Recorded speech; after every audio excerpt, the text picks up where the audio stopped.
My neighbor demanded I cut down my trees because they blocked his view. Then he took matters into his own hands and got sued.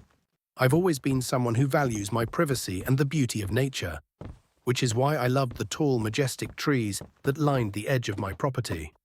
They provided shade, a peaceful atmosphere, and a natural barrier from the rest of the world. The towering oaks and evergreens had been there long before I bought the house, and I had grown quite fond of them over the years. But apparently, not everyone shared my appreciation for them. My neighbor, Jim, who had moved into the house next door a couple of years ago, wasn't too happy about the trees.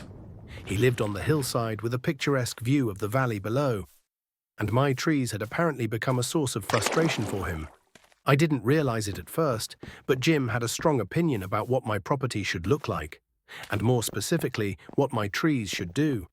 It started with a few casual remarks whenever we bumped into each other outside.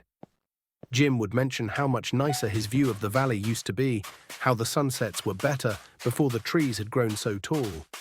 At first, I didn't think much of it. After all, everyone has their own preferences, and I figured he was just making conversation.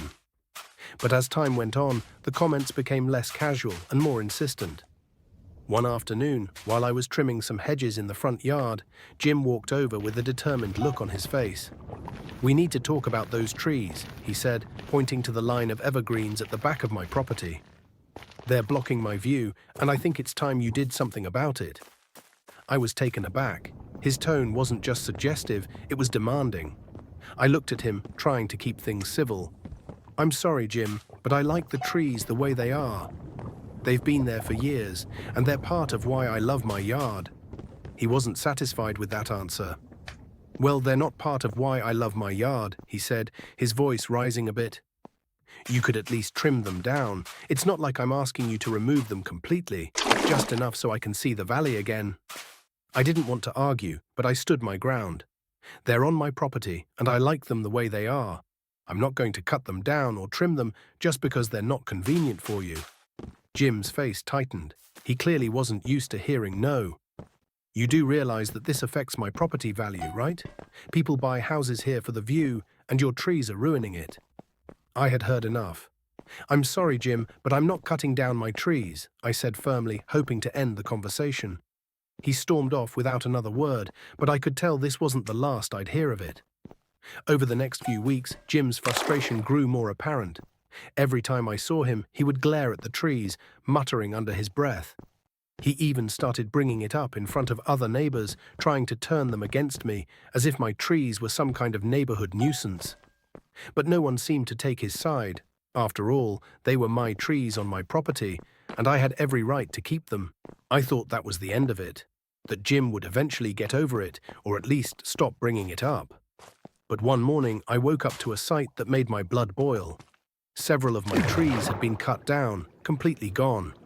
The stumps were all that remained, scattered at the edge of my property like some sort of war zone. I was in shock. How could this have happened?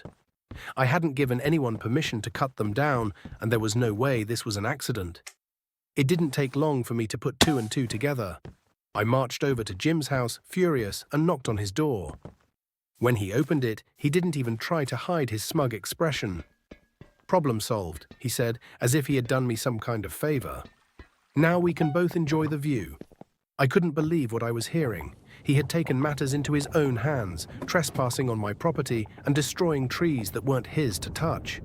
"Are you insane?" I asked, my voice shaking with anger. "You had no right to do that. Those were my trees." Jim didn't seem to care. "Well, you weren't going to do anything about it, so I did." I didn't waste another minute. I walked away, called the police, and filed a report for trespassing and destruction of property. This wasn't just about the trees anymore. This was about the blatant disregard for my rights as a property owner.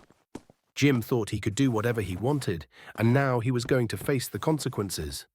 The legal process was long and frustrating.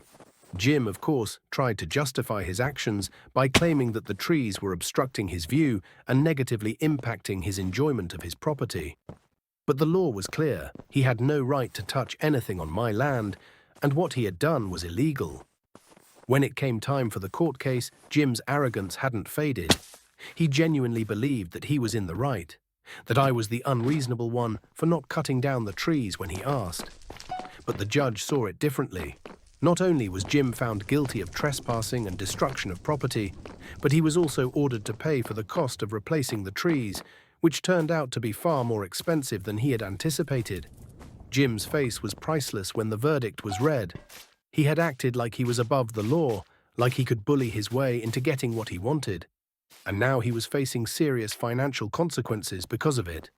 On top of the fines and the cost of replanting the trees, he also had to pay for my legal fees, which amounted to a hefty sum. The aftermath of the lawsuit changed everything. Jim, once the loud, demanding neighbor, became much more subdued. He avoided me and the rest of the neighbors, clearly embarrassed by the outcome.